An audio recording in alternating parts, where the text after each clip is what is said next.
Now we'd like to go to plank number 8 of the Republican contract with America, and that is the Job Creation and Wage Enhancement Act.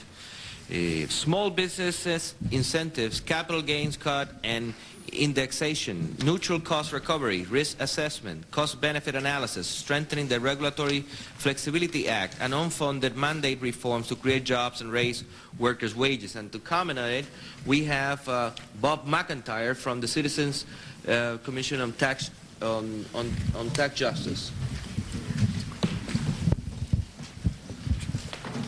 Well, as Max Zawicki pointed out, the title of this act is a little off.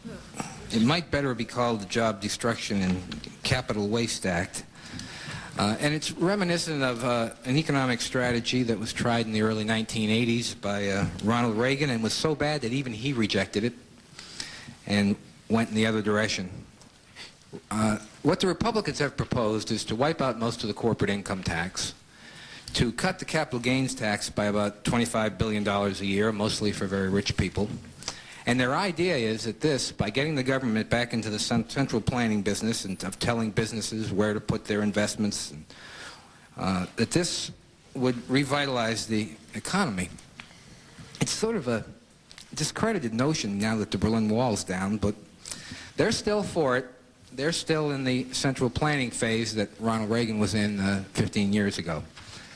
It's a horrible economic idea. That's the first thing to focus on. The last thing the country needs is more tax shelters, more empty office buildings, more corporate leasing deals. What we do need is for companies to invest. We're in favor of that.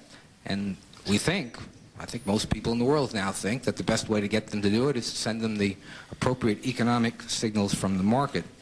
The Republicans are not free marketeers. They are interested in capitalists, not capitalism. Adam Smith once warned about that. He said, I'm a capitalist, but if you get a few people around who are capitalists together, you better watch them like hell, because they'll steal you blind. That's a paraphrase of Wealth of Nations, but he did say that. So it's horrible economics, and it really would take us back to the bad old days of the early 1980s. Distributionally, of course, it's more congenial from the Republicans' point of view, because virtually all of the money would go to the best off 1% of the population, who are almost all Republicans. And then you have the problem of cost, and this is what's tying them up. These business and capital gains breaks are the heart of the Republican contract in terms of expense. The whole thing in terms of tax cuts is about $100 billion, and these are about 3/4 of that. Max talked about the other quarter. So they're trying to figure out how to pay for it. Now, I've been reading their literature lately, and they've come up with two ideas that I think we should know about. John Kasich at the Budget Committee. Does this thing work? Mm-hmm. Yeah. He has commissioned a Cincinnati group called the Richard Saunders International Trained Brains to tour the country in search of solutions to the budget deficit.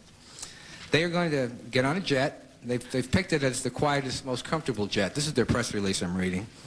And they are going to have Eureka invention sessions with various interest groups, the investment bankers, the independent entrepreneurs, the whole gamut of interest groups. And they've promised that these sessions will have no ties, because that promotes fat-headedness and mental constipation, and that bare feet will be required. They've also said this guy who's running, he's going to have a stimulus response creativity system based on Nerf guns, whoopee cushions, silly strings, soap bubbles, and music. And they will report back to John Kasich just a couple weeks from now. They're going to accept, they say, all ideas, no matter how wild, crazy, absurd, or outrageous.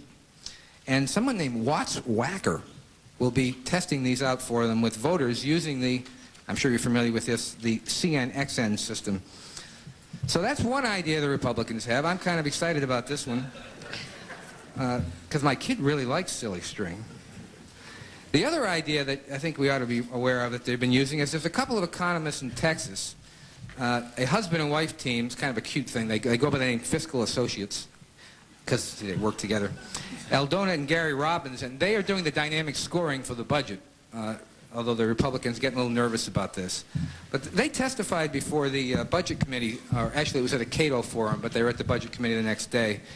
And They said, under questioning, they thought if the government eliminated all taxes and funded itself entirely on debt, that would be a damn good thing for the economy. 100% borrowing. They backed off on it, though. I got to give them credit. They said, Aldona said, Gary, damn it, our model cannot predict more than $300 billion a year in deficit spending. He said, all right, we should borrow $300 billion or more a year, and that will definitely be good. Now, that's dynamic scoring. So here we have it. This is what we're fighting against, ladies and gentlemen. Aldona and Gary Robbins on the dynamics side, and Doug Hall and the Richard Saunders International Trained Brains on the Nerf gun side. It's a scary bunch. So what's going to happen with all this? I think they do have a big problem with the budget on these tax proposals. They're already starting to scale some of them back. And I'm still confident, however, I have a bet with Kathy Hurwitz here, I'm still confident they will overreach sufficiently that President Clinton will have to veto their bill anyway. And I think our goal this year on all this stuff has to be to point out that corporations are not overtaxed, that rich people are not overtaxed, and that the Republicans, in hoping that this will be popular with the public to cut taxes for the best off people in the country, are making a terrible mistake. And if we continue to point out who it is they're really trying to benefit, then the public will start to wonder why they voted for these guys in the first place. I'm wondering, but I think other people will too. Thanks. Thank you.